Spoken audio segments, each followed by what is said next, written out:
What would you do if you were confronted with an alternative version of yourself in another world created by mysterious beings with the push of a button? Especially when this version of you looked worse than the food your stupid roommate forgot in the fridge for a month. How would you feel when an intimidating laser space-time terminal button through you around the universe shows you your friends being as responsive as the time, when the party took a wrong turn between 4 and 5 in the morning, and you get eaten by a giant beaver that you once considered an accountable acquaintance? Well, I can tell you what I did. I shot someone in the face. In order to process my estranging encounter with myself, I needed some time to sort my thoughts and reflect on what I have been through. Strangely enough, the waking up on the beach part, building a humble home and befriending a drug-addicted criminal rat, as well as a bloodthirsty power pigeon, wasn't derailing remotely as much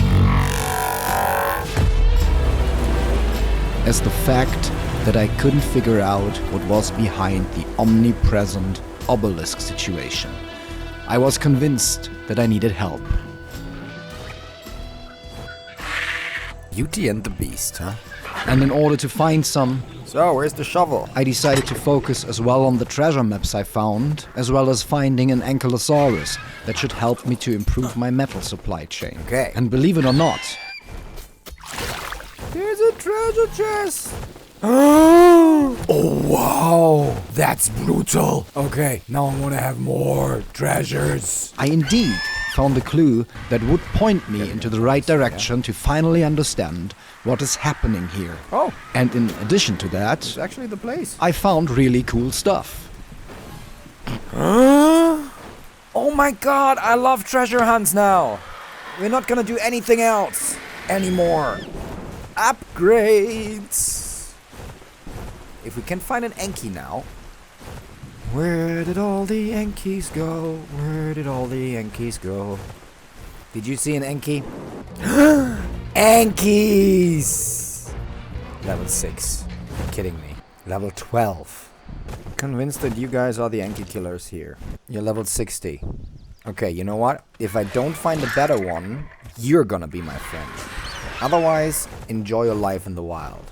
Inspired by recent events, I cannot resist to reflect on my own findings about treasures here on the island. Besides the loot crates hidden in caves and the valuable drops falling from the sky, the supplied equipment and resources are not the only treasures to be found here.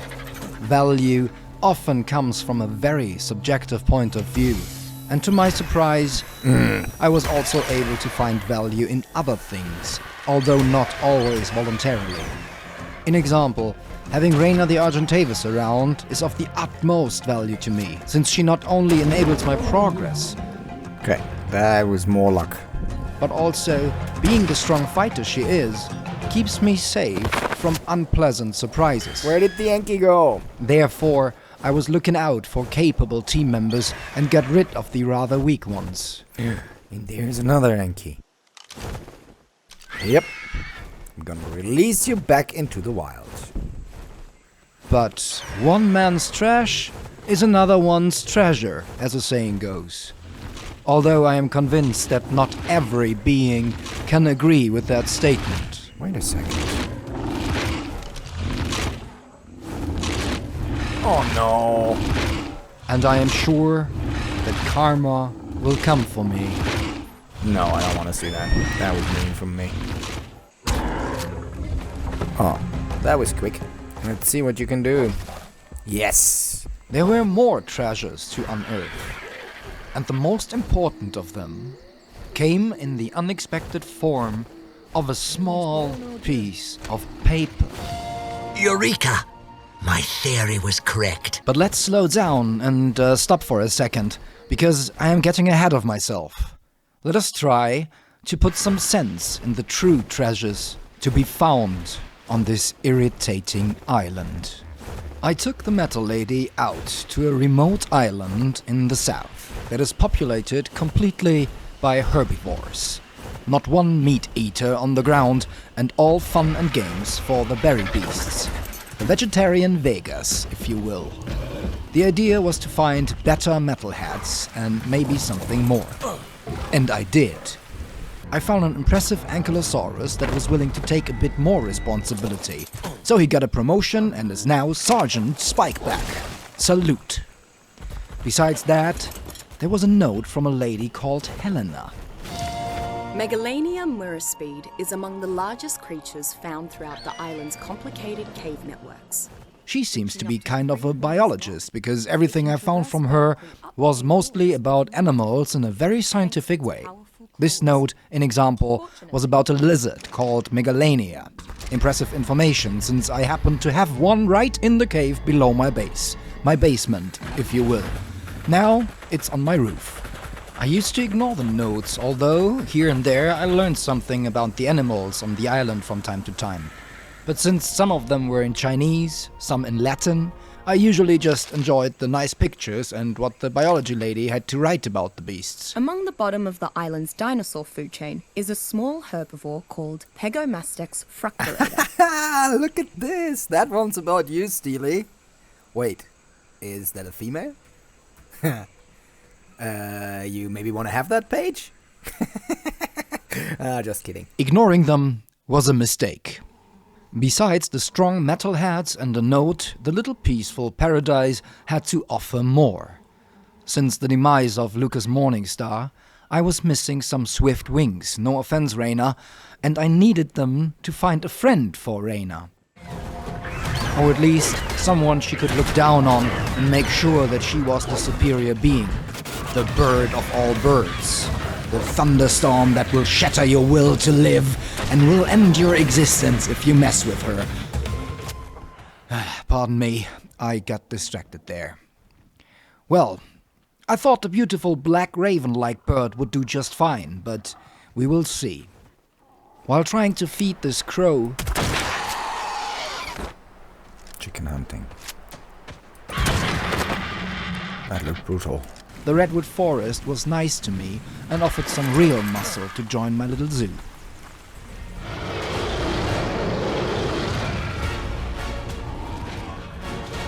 I think I should just try it. Well, you know, sometimes you're lucky. Clouds to the left of me, and jokers to the right. Here I am, stuck in the middle with you, and there you are. That's interesting. Okay, then let's just hope that nobody's gonna eat you. The Helena biology lady, Hello there, little raven. would be proud of me, I hope. And then, while training Rajna's new playmate, I accidentally stumbled over what will turn out as the one treasure Eureka! I would value the theory was most correct. in the end. The small podium at the base of the obelisk is definitely responding to the artifact's proximity and vice versa. A note similar to the ones I found before. This one, though, was not from Helena, but from a fella called Rockwell, an Englishman I've decided to take a brief vacation from the laboratory. and somewhat of a scientist himself, I'd say. Or something, I don't know. Eureka! And My theory was correct. it was referring to the obelisk as well as the artifacts. And that, my friends, that definitely caught my curiosity. The stylistic similarities between the artifacts and the obelisks floating above the island seem so obvious to me now. Clearly, they were created within the same culture and era. So I did what I had to do.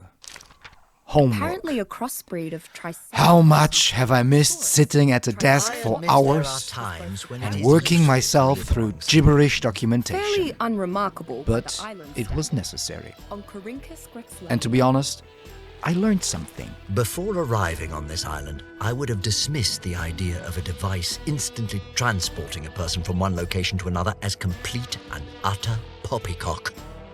Yet, that appears exactly what the strange platforms beneath the obelisks are capable of doing.